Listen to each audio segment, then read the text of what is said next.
Welcome, everyone, to Christian Fiction Fans. And tonight I'm super excited because we're reading my debut novel, To Have and to Hold.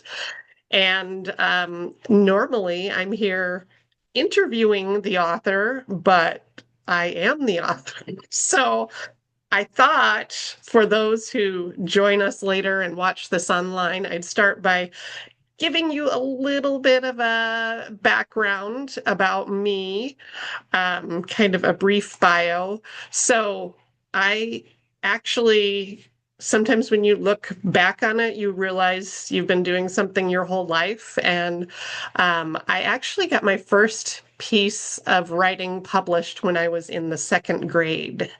It was in the high school newspaper, and I wrote a little poem about the color pink, and that was my first published piece. I still have it somewhere around the house. And I've also written another book. I wrote nonfiction before I came to the world of fiction. And so this was my first book, Lifelong Loyal Clients, and it's for small business owners, entrepreneurs, and I do really have a heart for entrepreneurship.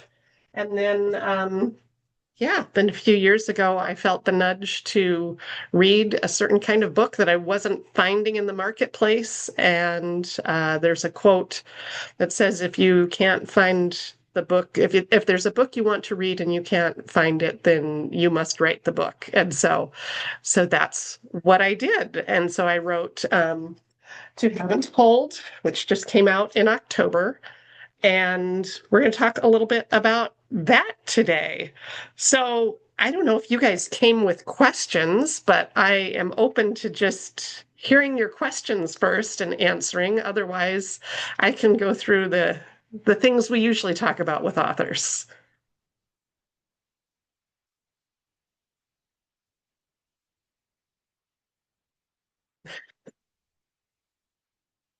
All right. Well, I'll just jump in. And if anytime you have a question, oh, Pam, you unmuted. Do you have a question? Yes.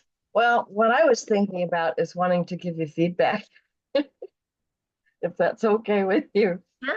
Um, there were a number of times that I just loved your turn of phrase. Many of it was a something or other like something. Uh-huh. And let's see, some examples I've written down. Flutter excitement, like overflowing freshly poured root beer. Yeah, it really lets you paint a picture. Um, let's see. And just let's see. Um, let's see. Oh yeah, he holds me firm, steady, like a clamp that's keeping a broken piece of vase together till the glue dries. There were many like that, like an empty bathtub. All joy is drained from my soul. Uh, There were so many of them, and some better than others, but I liked when they popped up every time. Thank you. Thank you for saying that. I really appreciate that. Now, I don't know how they came to be, if they were things that came as you did edits and rewrites, or if they were there from the beginning. Yeah, those would have been in rewrites. Linda can probably attest to that. Right. I read the very first edition, and then when I read this one in print, it was very obvious that she had a lot of coaching to flesh out the people and to um, make the book more full. That was the one thing I came away with it, that it was a good book before, but it was much better in the end. Yeah. It made it fun to read it. Um, it at the beginning, it was like, I've known too many people that's been their experience. It was good that I could validate that, yep, this is a good telling of a tale. Um, so it was nice that it was no longer, any hint of boring. It was fun to read. You know, I didn't like the beginning before the first Mhm. draft. I'm kind Ah, of go like, uh, it's but hard. yeah. hard. And so I went through 15 drafts before it went to publish. And so, yeah, those first drafts were really rough. And at some point, probably a year or so in, I was working on submitting for a first chapter contest. And all of a sudden, I had this idea that the first chapter and second chapter should swap and that would Oh, make the story better. And so I did that swap and got some feedback from people, and they said, "Oh, yeah, like this chapter is much stronger." So I did submit that for this first chapter contest, which I didn't win, but I got good feedback from. And I will say, even up until just this past summer, when I was still editing and revising, that is probably when I came up with that first opening line. That so things are just constantly changing right up to the end, and there's a lot of elements of the book that didn't make it into the book until version 12 or something like that because new ideas kept coming to me the more I worked on it. Yeah. Anything else? well, I like the character development and what you expressed in the dynamics of the couple of Amelia and Melvin, of how they supported each other, how they struggled in doing that. The feelings of being alone. He's not grieving like I'm grieving.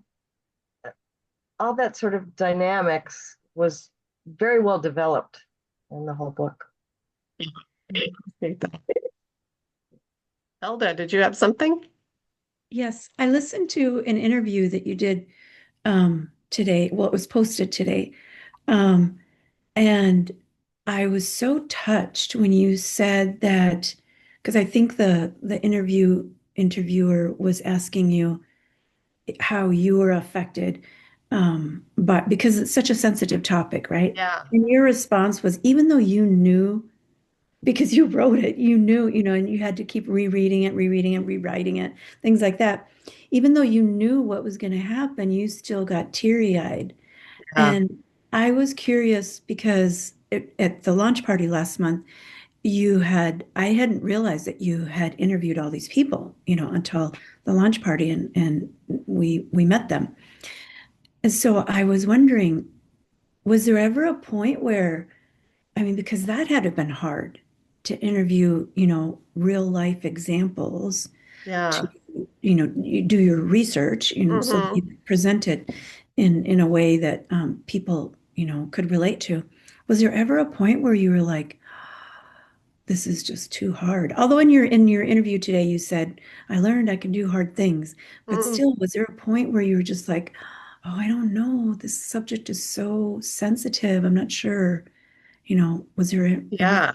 I don't think I ever felt that way. And fortunately, the people that I interviewed are so far away from being in the middle of it that it's easier to talk about it. Once their kids are grown at this point. So, when you're in the middle of something, it can be really painful and hard to talk about. But for them, it was easier because they had some distance from it. But you could still sense the tender feelings as they talked about their experience. But that was so helpful to me to be able to portray it more accurately and really think about how do they feel in that situation. So the points where I felt like I don't know if I could do this, I don't know if I could keep going on, were when I would get it back from an editor and I would have it all marked up with red marks, and you just go, oh my gosh, I don't know if I have the capability to make it what it's supposed to be. And and my immediate reaction is just like, oh my gosh, I'm a terrible writer. You feel like you're back in high school and you get that paperback all marked up and you're like, I did everything wrong. I'm gonna get a bad grade kind of thing. So those were the times when I really questioned, like, I don't know. I don't know if I have it in me. And I had one editor who would take a section and she'd say, I want you to do it more like this. And then she would write this beautiful thing. And I was like, she should write my story for me like that. It's so beautiful. And so I took a little bit from her ideas as my editor and interspersed that in there. But then it helped kind of unlock my brain to understand how to write it better. And, Pam, you were talking about some of those comparisons and descriptions that I put in there. And sometimes I would just get to a point and just say, okay, what is this like? What could I compare this to? And then it would come with, the bathtub drained down with no joy left, just empty. And I just sit there and think, what is something that just kind of bubbles over? Oh, root beer, when that foam just goes over. So I'd have to take a little bit and think. The first step is just to get the story out there. And sometimes it's almost word vomit, or in my writers group, we call it just our crappy first draft. You just got to get it out there on the page so you have something to work with. And when Linda read it, it was more early, like that crappy first draft, because I didn't know what I was doing and I was just figuring it out. And yeah, but the hardest part for me was getting the feedback, because then I would always question, like, I don't know, maybe I'm not good enough for this. And, look, at the editor has all these things to say about it. So that's when I would question the most. I'm You also were a lot. curious about, I'm sorry, go ahead. No, go ahead. Well, Oh, I just say you were a lot nicer to the neighbor that wasn't organized with all her kids in this book. You felt more empathy for her than the first time around. Yeah, and I think that was another thing that editors helped point out to me. Sometimes I leaned too far into those faults to the point that it made my characters unlikable, because you just go, geez, can't she be nice? But I knew the feeling that I wanted, and then I kind of took it too far and had to reel it back in and just polish it and make it a little more gentle so that you could see the pain, the judgmentalness, and things that come up when you're in a situation like that, but you can understand why, and that she comes full circle and is able to say, oh, I'm sorry, I judged you, and this is why, and kind of have her own growth and learning in there to make her more likable. Many of the reviews I've read talk about the humor. That seems to be something that resonates with so many people because it's such a delicate topic, and you're able to put humor in it. I'm curious, especially now that Linda brought up that, the character was a little bit more mean before. I'm curious, did you come to it with that in mind in the beginning? I want to add some humor, or was that later on where, like, okay, I need to soften this up? Because it seems like that really, like I said, it resonates with so many people, the fact that you were able to sprinkle that in there. Yeah. Well, when I first had a vision for the book, I did envision it with humor, because I read a lot of those light, fluffy rom-coms, as they call them. So I like that, those funny moments, the comedic elements, and I enjoy that. So I wanted to see that in there. I kind of felt like, this is after the happily ever after. This is the next book in a rom-com series. If book one was this is how they met and fell in love, then this is book two. What happens next? And so I wanted kind of those comedic elements, but I also wanted the faith element to be thread through there too. And so it's kind of a little bit of a dance to find the deep meaning and the faith, but then also the lighthearted laughter to balance it out, and then dealing with a really tough subject. Mm-hmm. Thank you. Yeah. Anybody else got questions? There were so many things that were addressed in it, and I think that's what made it a good book too, is her philosophy of how she operated. She said, I did what I always do when something isn't working, search for solutions, playing the game, and then changing to analyzing the game plan. If you want something done right, do it yourself. And she was very much a perfectionist and relying on herself, not the rest of the team. And just the struggle that she had with that would lead her to go to Wendy and say, why can't you get your act together? I totally understand it. She wasn't mean. It's like she didn't get it. Right. Yeah. Yeah. Yeah. That and the struggle that they both had with who to tell what when. Mm-hmm. I think that's very, very common. And Yeah, I think so too. the pressure to, whoa, when you got a house now, you can Yeah, build a family, and you just want to strangle people. right. Yeah, and it's all very good intentioned, but it's really Yeah. painful. Yeah. And then she discovers that, hey, there's a whole bunch of people that'll root for me. Yeah. When she finally did the posting of Yes. their needs. It was good on so many levels, so many stories. There's just one, maybe two basic storylines, and Mhm. that's what makes this one good, is that there's multiple things happening. Thank you. And you're talking about how Amelia was just such a go-getter and, to figure things out, solve problems. And I was very intentional about that too, because when I decided that this was going to be a story about infertility, I thought, okay, what personality is going to have the hardest time with that? And I thought someone who fixes all the problems and knows what to do and is very organized and just gets things done. And now it's out of her control. And she can't just fix the problem by research and checklists and doing all the right things. And so I'm like, that's what my character is going to be like. And then from there, I said, okay, what kind of a job would someone like that have? And I thought, oh, an event planner, that would be a really fun job for her, where she can just have her little checklists and she can make everything perfect. And then I needed someone to balance her out, kind of a opposite. And so I made Melvin much more the creative, artistic. And then sometimes that really pushed against her, because she's like, I'm serious, we're gonna get these things done. And he's just like, woo, it's a party. Let's go. Let's have fun. Let's go dance in the kitchen.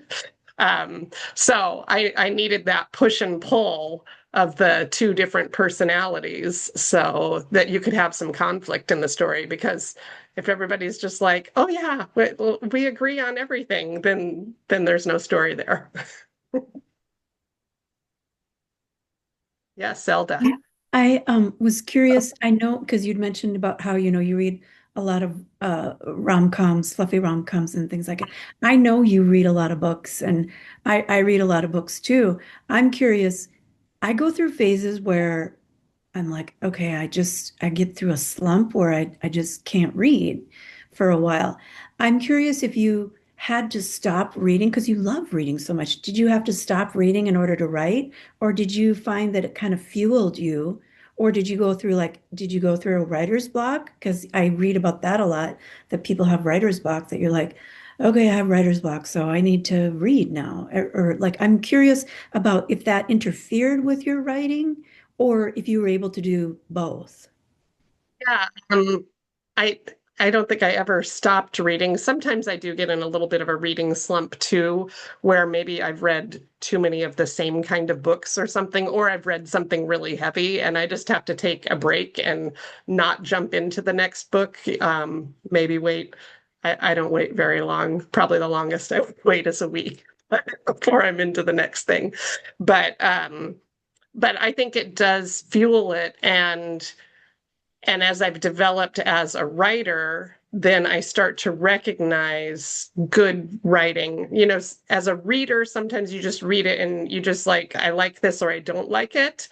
But now that I'm starting to learn what makes a good story and the elements of that, then as I read it, I'm like, oh, I like this turn of phrase, or I understand what they did here. You know, here was a foreshadow, or I like how they developed this character. So you see it from a little different perspective, and just the story arc and things like that. But it did never make me stop reading.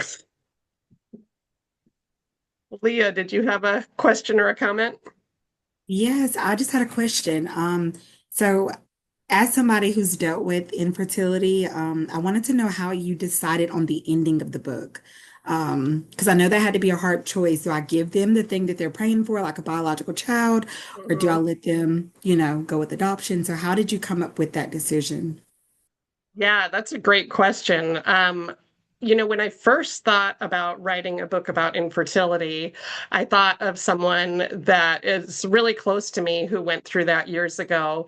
And she went through in vitro and she actually got pregnant with triplets and panicked because she was like, I've wanted this so bad, but I had two triplets, and she called me crying and was totally freaking out. And so I had notes about that. I'm like, that's something I could turn into a really good plot point in a story. But then after interviewing the two couples that I did, and both of their stories ended up with adoption, and then the one couple had had an adoption that failed, and that just really hit me. So I don't know, the story just kind of took over itself. I don't know. And as I was writing, that just felt like the right way to go. And I think it was helpful for that story arc for Amelia so that she had to learn that the way she thought it was going to be with a biological child was not God's way. And part of her arc was that she had to learn to accept that God's will is sometimes different than our own, but it can still be a happy ending. Any other questions?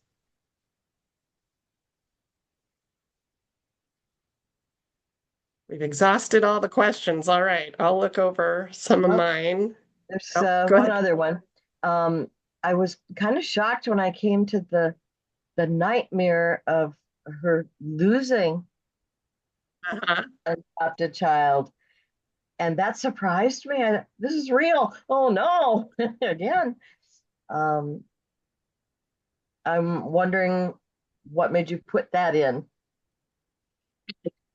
Was the way to craft a story. There's a lot of different ways you do it, but the one I follow most closely is called Save the Cat.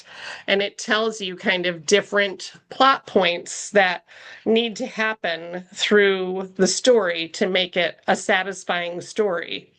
And one of those is comes right towards the end when you think everything is good and then it's not.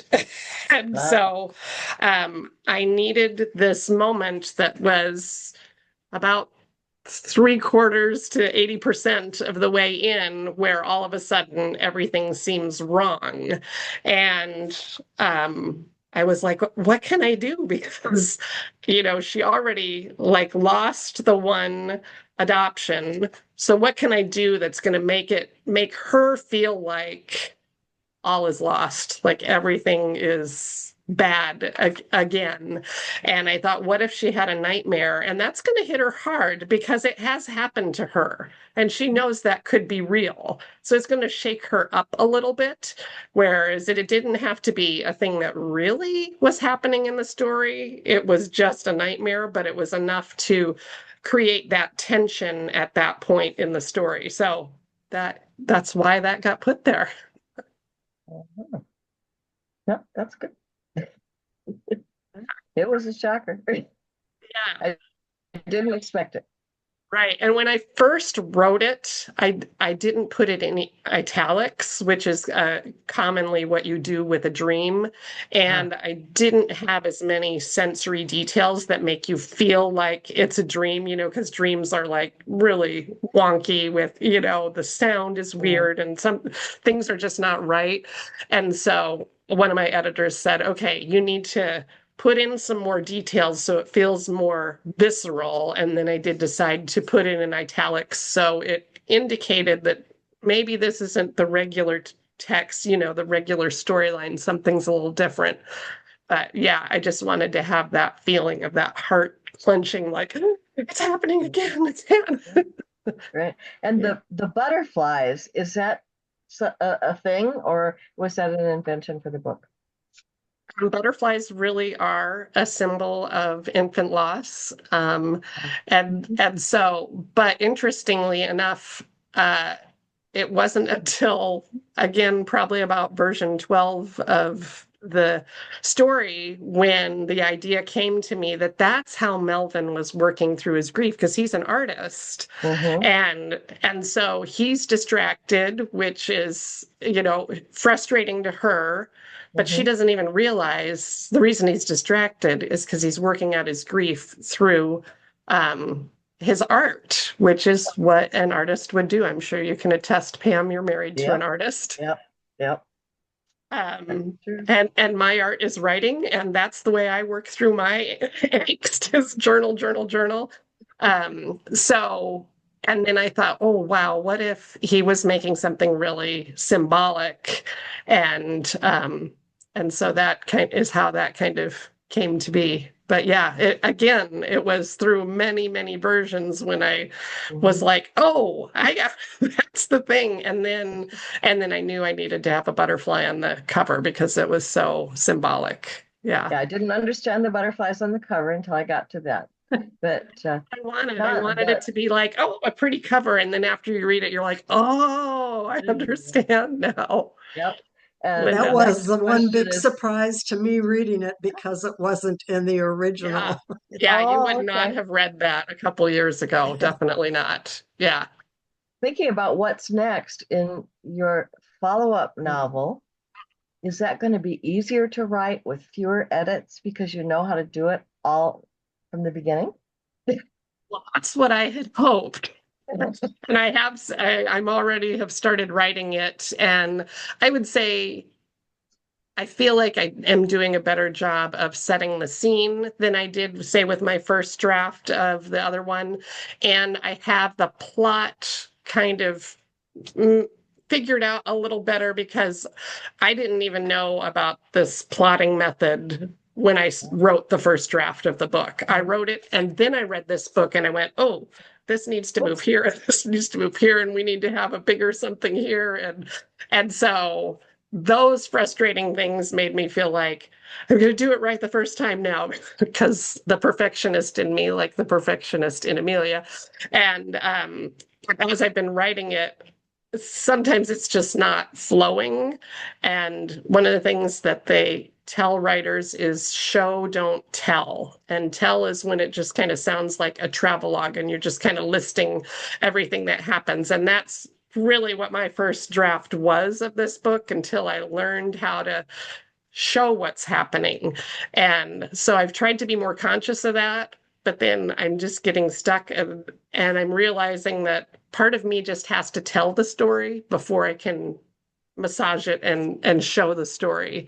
So I feel like the plotting is better and maybe some of the descriptions are a little better on this first draft, but I'm still realizing that I'm still going to need editors, still going to need lots of revisions. I wish I could just pound it out and do one beautiful draft that goes straight to publication, but no one actually does that. That's impossible. So, I know it was probably frustrating. You said it was 15 drafts, right, that you mhm. did. And most of us are, like instant gratification, or Yeah. we don't have the patience to wait that long. You said it was 3 years.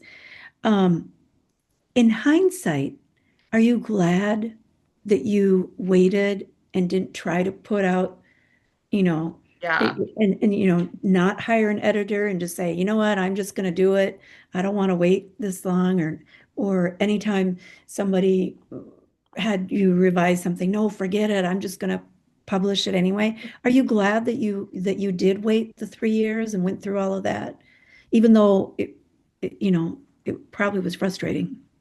Yeah, definitely. So there's a podcast that I listen to that's about marketing books, and they say that the best thing you can do for book sales is number one, to write a good book, because if it's not a quality book, you're not going to get readers. And so I'm definitely glad that I took the time to do it. And being someone who reads a lot of books, and I read quite a few indie authors like myself. I have read a number, even just in the past year, where I'm like, oh, my book is better than that. Like I can feel the quality difference. So I am glad that I took the time and did all the edits and listened to editors to make it the best book I can.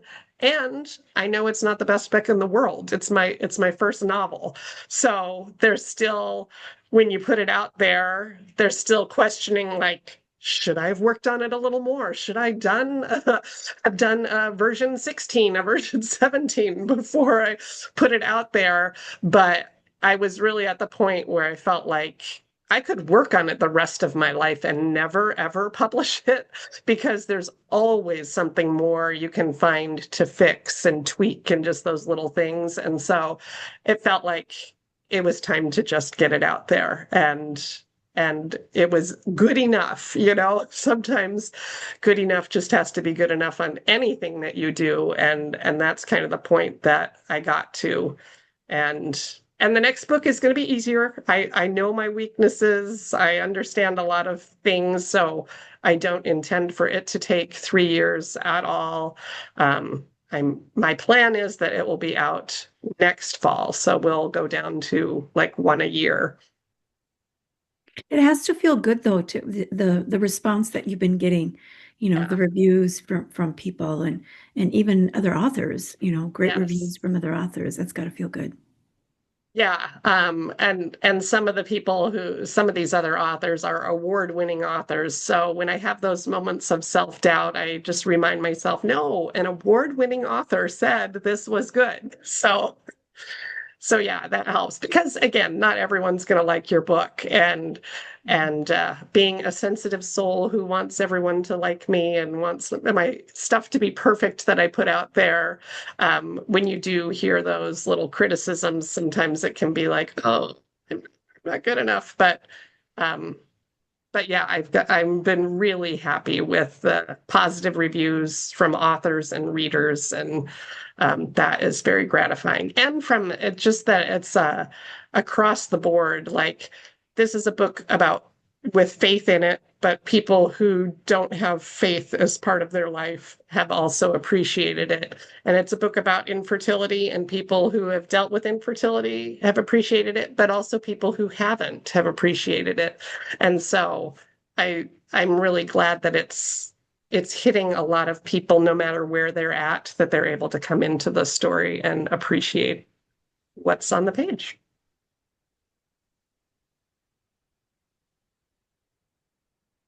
Any other questions? Most of the readers women. Say that again. Are most of the readers women? Yes. Yeah, Yeah. it's the genre would really be considered women's fiction, which is usually books about, usually has a female protagonist and usually appeal more to women. Although my husband read it and he's not much of a fiction reader, let alone this sort of genre. He always just calls it my rom-com. And I'm like, no, it's not a romance novel, it's women's fiction. But he said it's a good book. And I said, okay, I'll take that. It's not your kind of book. And he's not a very overly complimentary person. He just kind of, it is what it is. So that's pretty big if he read the whole thing and he said it's a good book. So yeah. And of the couples I interviewed, I know one of them, both the husband and wife, had read it already. So, but they knew that their story was influencing the story. So I think they were a little more vested in that. One of your questions you often ask is there any of you in any of the characters? Yes, that is a question I ask.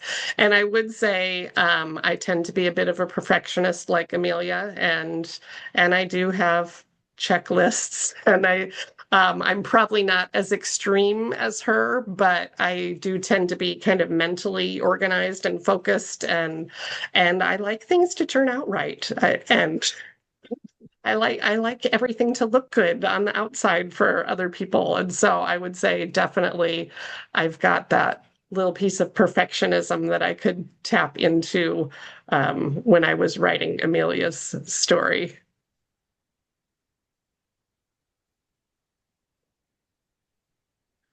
Another thing I often ask authors is, were there parts of the story that were maybe inspired by real life? And that I interviewed these couples, but what we didn't say on the launch party are some of the things that truly were inspired by them. One, the couple, Ken and Janet Friday, would they talk to me about just a whole bunch of things, but one of them was they had mentioned when they were bringing a baby home, fighting with the car seat in the parking lot and trying to get it in the right way, and this wasn't right. And I was like, oh, that's a good idea. I'm going to add that in. So I made that little wrestle with the car seat because I thought that could, again, be another little comedic element that would be a little lighter, a little funnier. Um, and bring that joy in. But it was because they had mentioned that I was like, oh, that's a good idea. I'm gonna have to do that one. So that was one that was inspired by then. I'm trying to think. What about the launch party? The launch party. Uh-huh. The gender reveal, excuse me, I Oh, used the wrong word. The gender reveal party.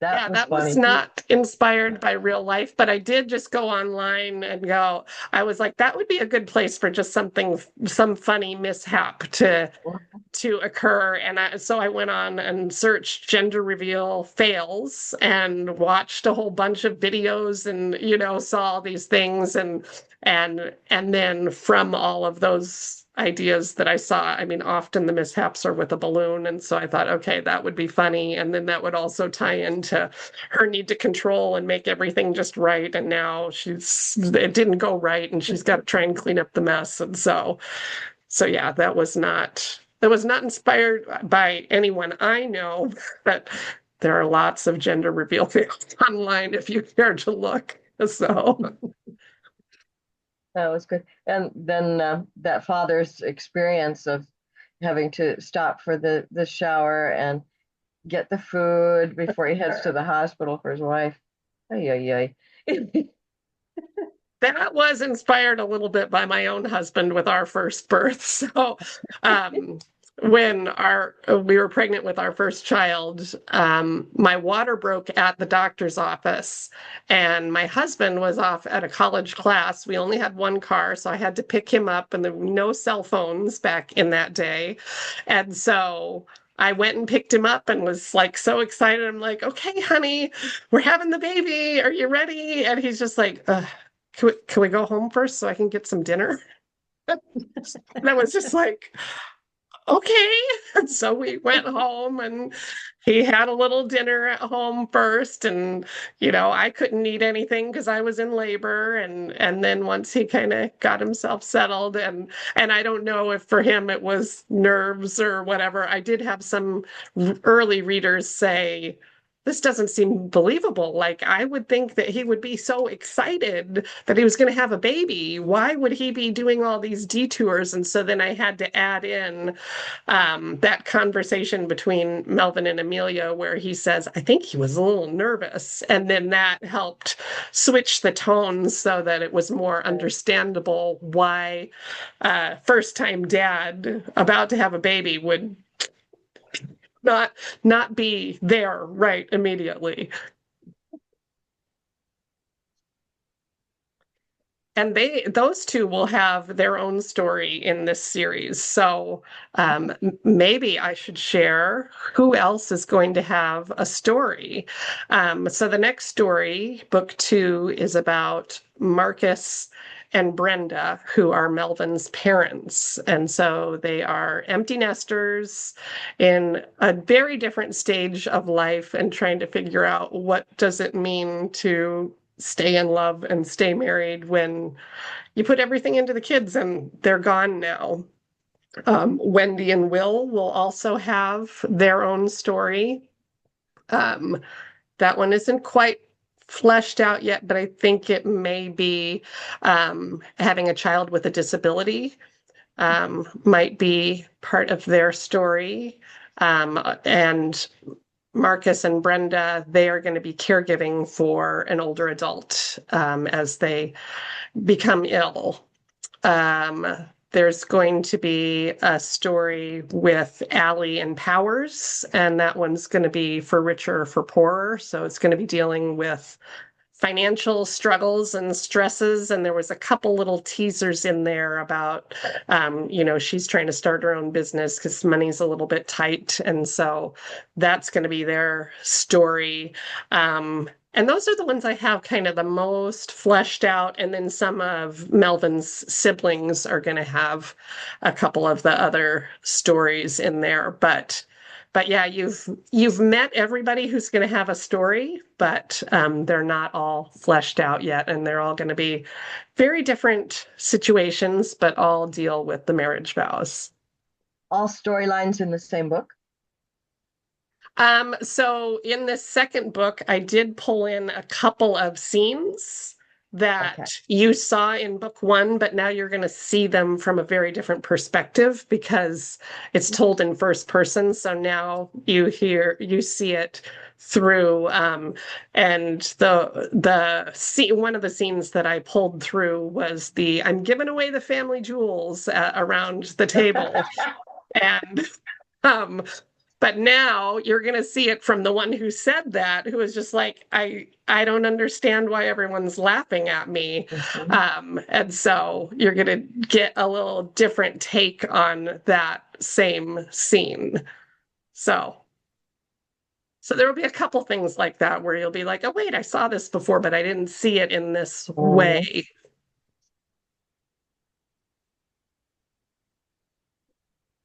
That helps the reader remember what was in the first book. Yeah. I know, because if you're like me and you read a lot of books, you kind of forget what Yep. happened after a while. Yeah. Let's see. What else? Uh,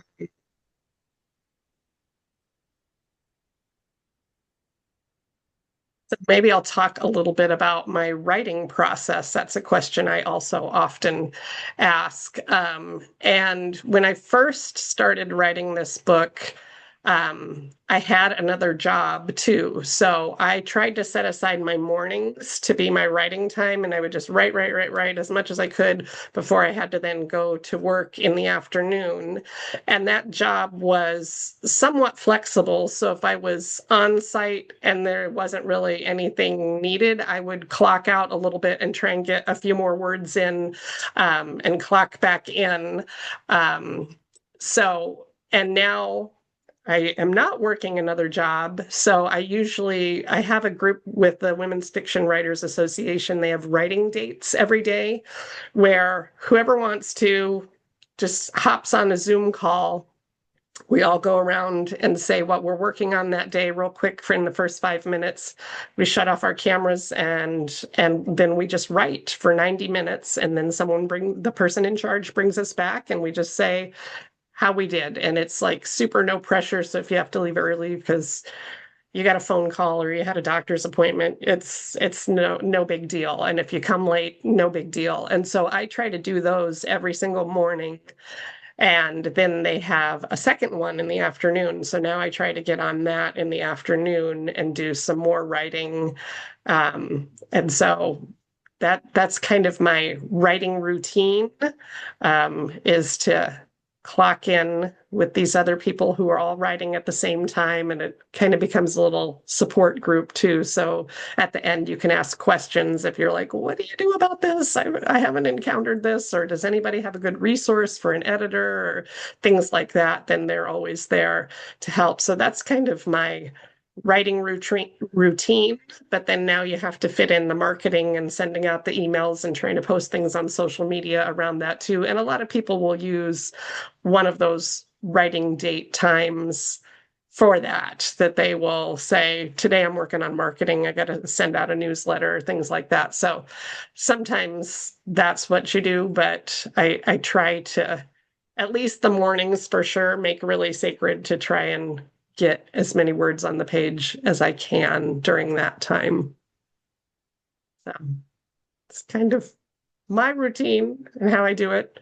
And then once I get the first draft written, I will do my own editing, and which I did last time, but I didn't know what I was doing. Now I understand better where my weaknesses are, so I'll probably do much heavier edits on my own this first time through. And then it will go to a developmental editor, and the developmental editor looks at the story arc, looks at the character arcs, and says, okay, you've talked about this too many times. And sometimes that's what I do, because like I'm trying to get this idea across. And so like a big theme in this book was, don't ask why, ask what's next.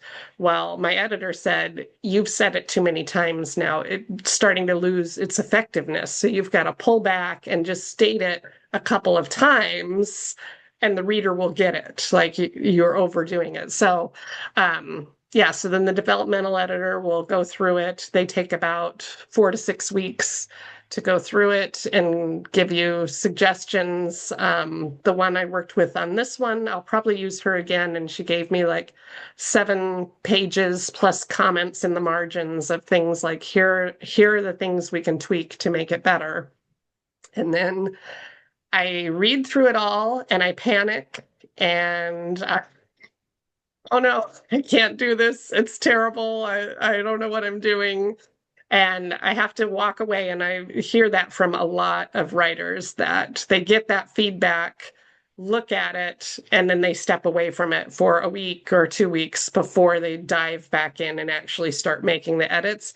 And usually for me, when I've let it rest a little bit and kind of simmer, then when I look at it again, I was like, oh, okay. It wasn't all bad. There were some compliments in there, and I can see what she's saying, and then start tackling that once I've done that and feel like I've got developmentally the story is structured well and the characters. Then the next step is to send it to a line editor. And the line editor is the one that kind of looks word by word and tells you, you're using this word way too many times. Like, you've got to cut that out, and you need to describe this better. And just really looks at how, if the words are doing their job in telling the story. And so they, again, take 4 to 6 weeks, and you get it back and think all is lost and possibly fix everything that they have. And again, if I just let it sit for a week, then come back to it and go, oh, okay, I can do this. And kind of pick one thing at a time to work my way through. Last book, I did have beta readers that read early before I had editors. And now that I know what I'm doing a little more, I don't know if I'm going to use beta readers this time around, because I feel like I've got the right editors in place, and I know some of the things to fix myself, and it would speed the process along if it didn't have to go through another set of readers. So I may not use beta readers, but then I also have some critique partners that read it even after it had been through a couple sets of editors. And Leah on the call here is one of those critique partners. And we passed stories back and forth a lot.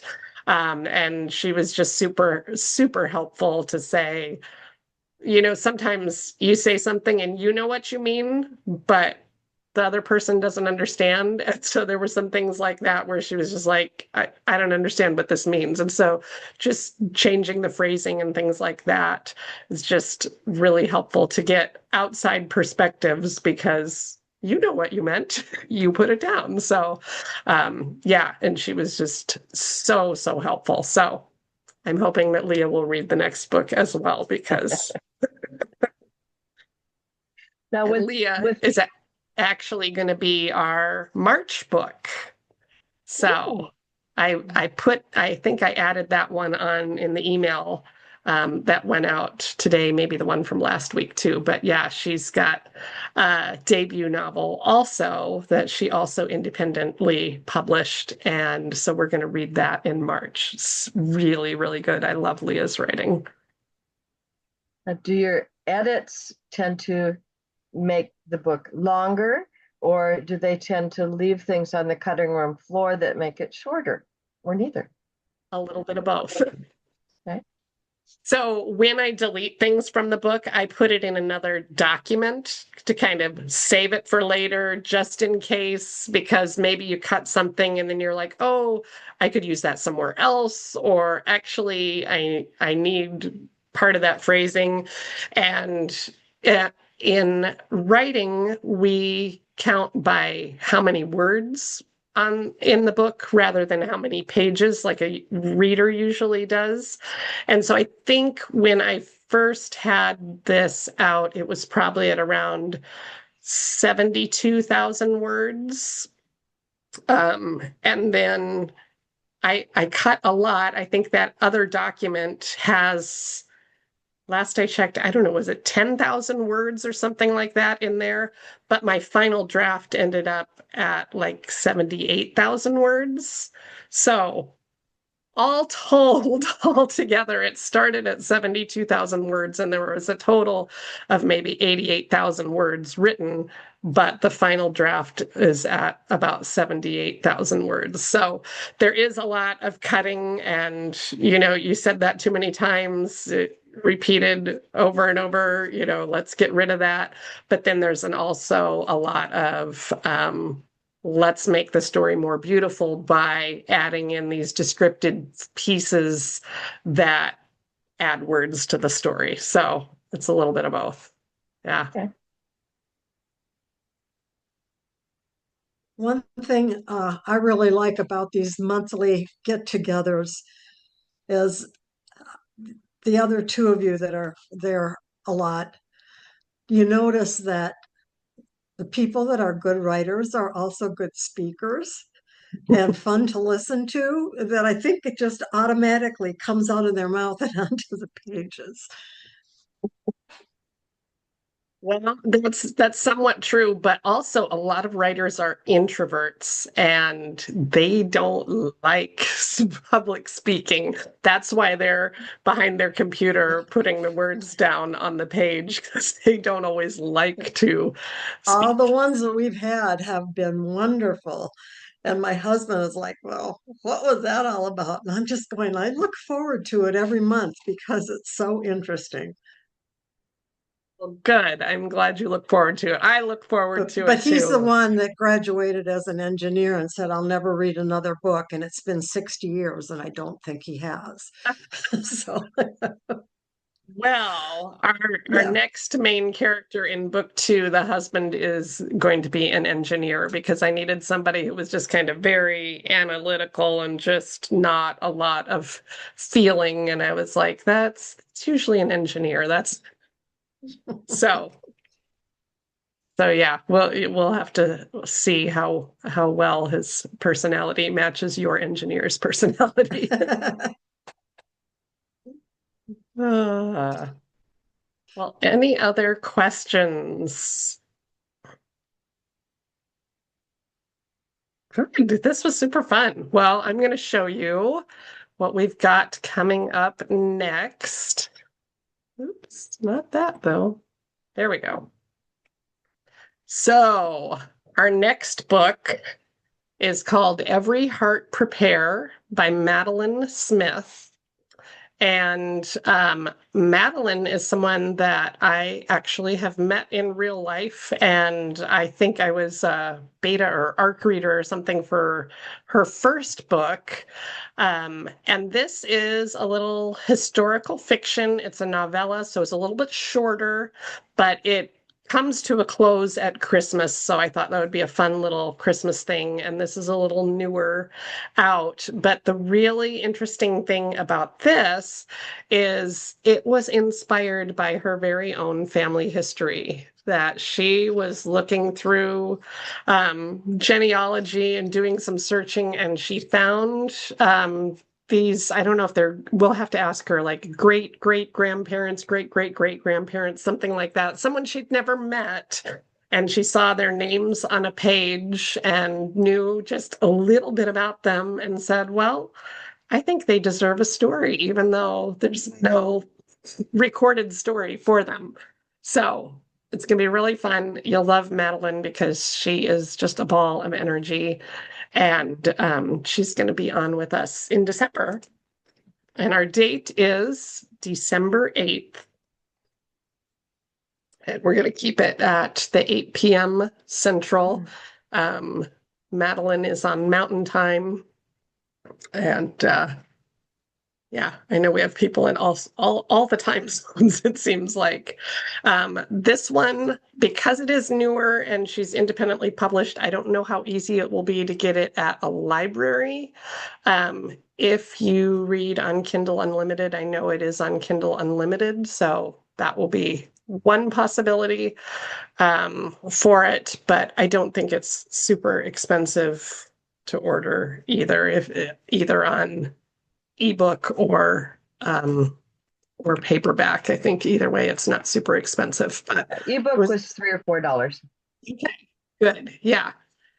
Yeah. So I read it. I thought it was a really cute story, and I was just so fascinated by the fact that it was inspired by names she found in her own personal genealogy. And so I'm excited to talk to her about that and see how that inspired the story. So that'll be fun. So that'll be next month. All right. Well, I'm going to close it out now. Thank you guys so much for being here and for all your questions. I wasn't sure how this was going to go without being able to interview myself, as it were, but you guys were full of lots of questions that I never even thought to ask. So I appreciate you guys, and it made for a fun night for me too. Thank you. And also thank you for the list. The email that you sent out last week with that whole list was really, really helpful. So thank you. And congratulations, Leah, for your upcoming book. I look forward to seeing you in March. Yes. Yeah, her book is already out. It came out a week or 2 weeks before mine, actually, but just I already had these scheduled for into February. So March was good timing for her to come, and it'll be really fun to have her back because you're going to love her story. It's so good. All right. Have a good night, everybody, and we'll see you next month. Thank you. Bye-bye. Bye.